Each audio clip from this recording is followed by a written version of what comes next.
Братцы и сестрицы, господа, всем привет! Вот мы продолжаем записывать наши выпуски. Как вы могли видеть, у меня все-таки не было еще 2 очередных дня между нашим восьмым по очереди выпуском из 30. Сегодня это 9-й выпуск уже. Но так как мне сейчас кажется на этом шагу, что у меня все-таки на данное время этот опыт не получится, так как я, по всей видимости, не буду просто физически успевать все записывать, но будем стараться все-таки как можно чаще выпускать такие тренировочные выпуски, где я просто рассказываю вам на камеру и пытаюсь улучшать свою речь на русском языке. А потом, может быть, еще перейдем на хорватский язык, на язык польский и туди на словенский язык. А что касается остальных славянских языков, пока немножко ограничимся все-таки, потому что, я человек один, супруга моя Анастасия, которая вместе со мной ведет этот вещальник, человек второй, и мы просто не все успеваем. Огромное спасибо всем вам, кто нас поддерживает финансово, кто нас поддерживает с комментариями. Спасибо всем, кто регулярно смотрит наши выпуски. Если кто-то из вас хочет, может поддержать нас на Boosty, Patreon и PayPal. Сегодня я решил с вами поговорить о проиндоевропейцах. И сразу возникает такой вопрос. Почему кому-то, кто занимается славянами, кто интересуется славянами, нужно и полезно знать что-то о проиндоевропейцах в том числе? И ответ очень простой. Мы должны как-то понять, каким образом славяне вмещаются в более широкий контекст, в более широкий мир, так сказать. И ближайшие родственники славян — это другие индоевропейцы. Индоевропейцы — это, так их называем, когда говорим о современных народностях, группах людей и так далее. А праиндоевропейцы — это относится к тому, так сказать, пранароду, из которого вышли все языковые предки этих народов. И тут нужно понимать, что проиндоевропейцы в первую очередь это выражение из языковедения.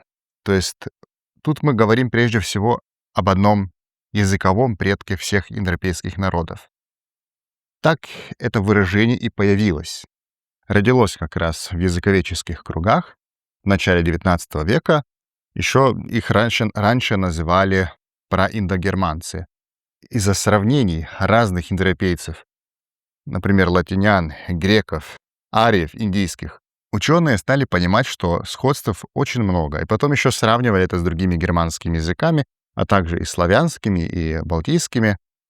И увидели, что эти сходства настолько систематичные, настолько правильно повторяются во всех этих языках, что невозможно предположить ничего другое, как то, что когда-то у всех этих разных народов, которые сейчас населяют территорию от Европы до Индии, что у всех них когда-то был какой-то один корень.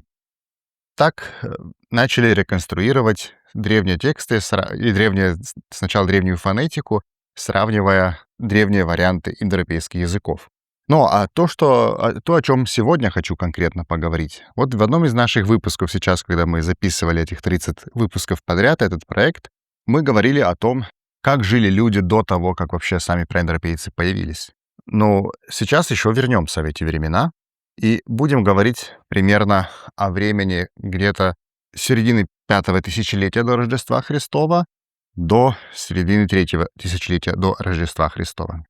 Сразу тут скажу, я уже не раз вижу, что люди смущаются некоторые, что я говорю до Рождества Христова или после Рождества Христова вместо нашей эры или не нашей эры. И на это я могу вот что ответить. Такое выражение «до и после нашей эры» родилось как в позитивистических кругах, это на Западе было такое течение философии науки, так и в коммунистических и социалистических кругах, которые были богоборцами и хотели как-то вытеснить эту составляющую даже из того, как мы понимаем эры. Но тем не менее, когда мы говорим «до нашей эры» и «нашей эры», это какое событие является тем главным событием, от которого считаем время? Все равно сводится к тому, что это Рождество Христово. точнее, это перципированное Рождество Христово, так как сам Христос, скорее всего, родился немножко раньше нулевого года. Но это я отхожу от темы. Вернемся к проиндоевропейцам. Сегодня хочу рассказать о соседях проиндоевропейцев. А почему это важно? А потому что очень часто мы можем узнать себя лучше тогда, когда мы знаем, кто наши соседи и кто на нас влиял.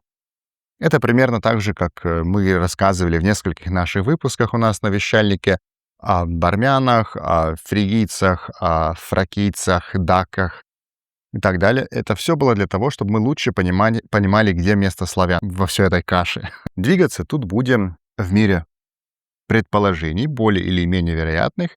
Хочу сказать, что это не такие предположения, какие можно услышать у любого мимо проходящего, или кто-то что-то подумал и в YouTube комментарий написал, или в другом месте: «О, у меня такое-такое предположение». Эти предположения, о которых я говорю, это научные предположения. Предположения, которые высказали люди, которые занимались или занимаются определенной темой очень долго, и потом это такие образованные предположения.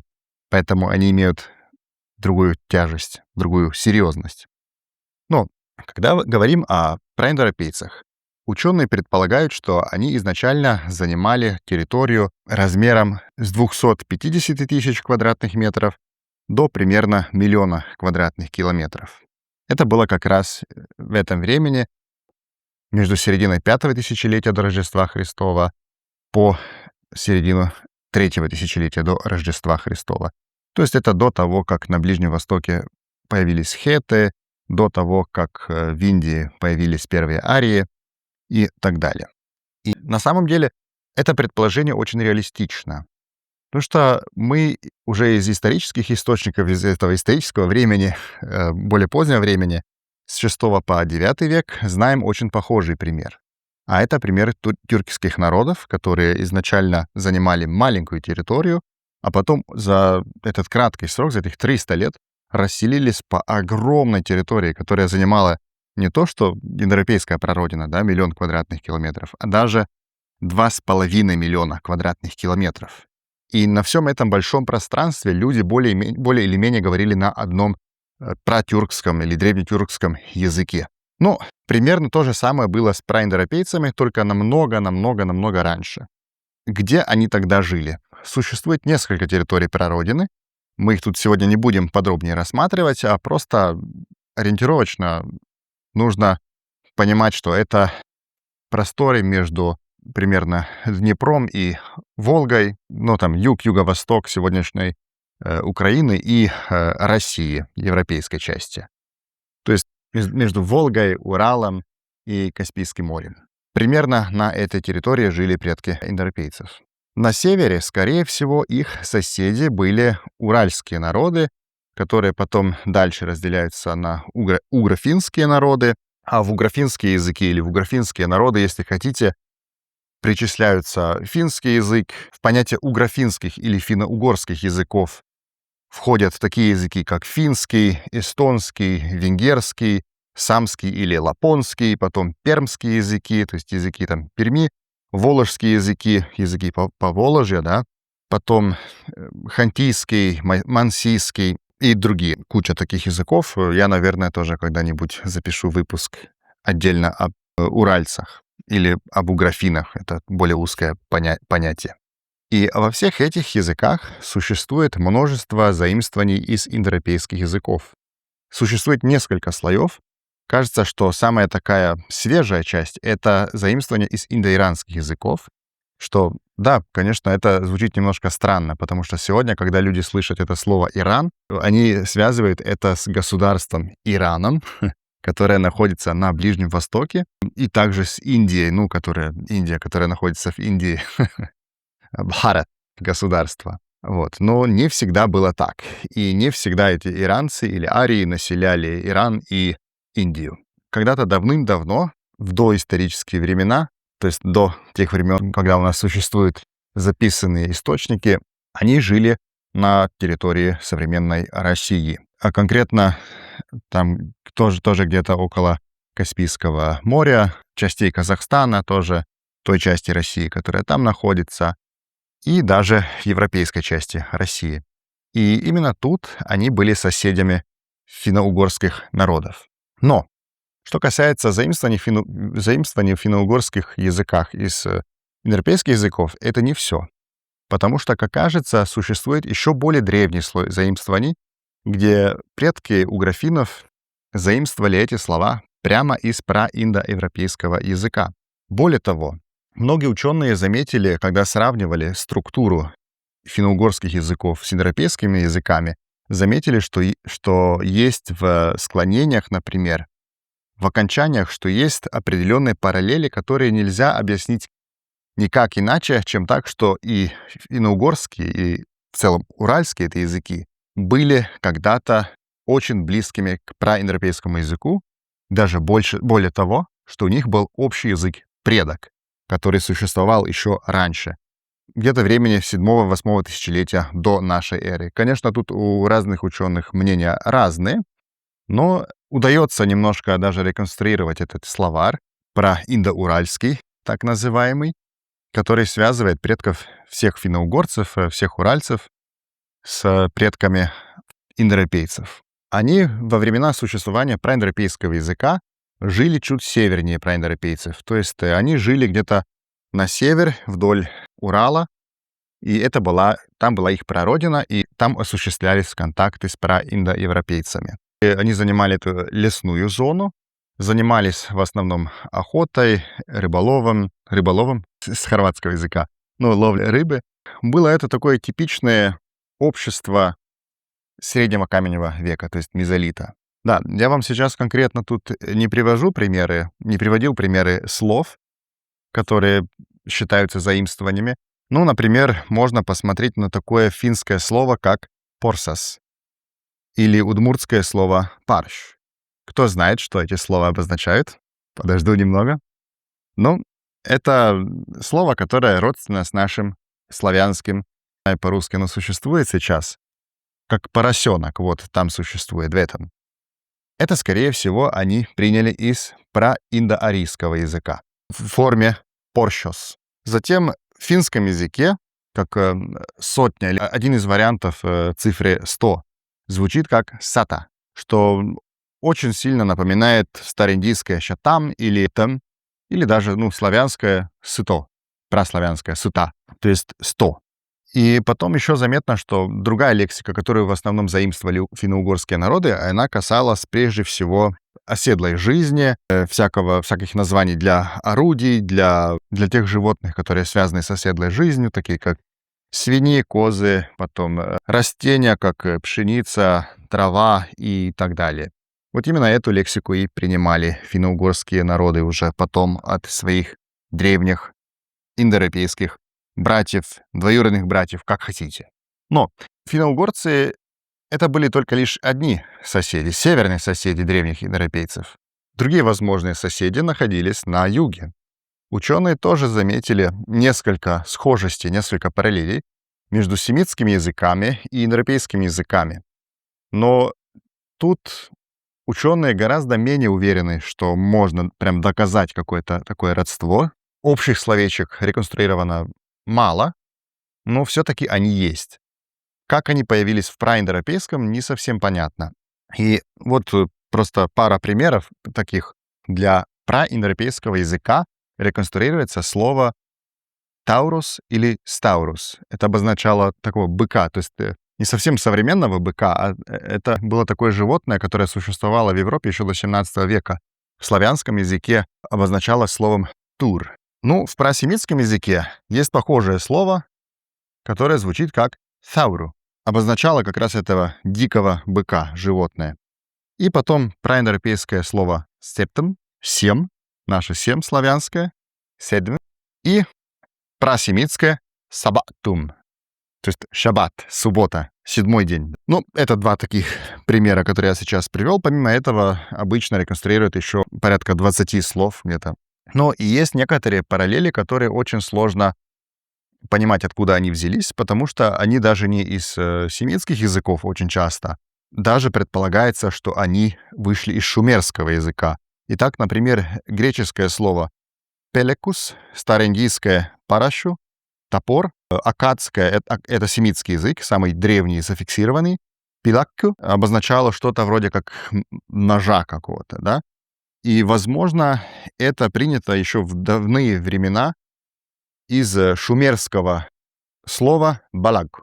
Потом есть аккадское слово, которое сильно по фонетике напоминает слово для обозначения серебра в германских, балтийских и славянских языках, такое как, например, в английском silver, балтийском, литовском «сидабрас», в славянском, старославянском «серебро». Вот существуют некоторые такие словечка, которые, по крайней мере, некоторым ученым дали думать о том, что, может быть, не только индоевропейцы и уральцы, и эти угрофины, финно-угорцы были родственниками, а что они близкими родственниками были даже с семитами.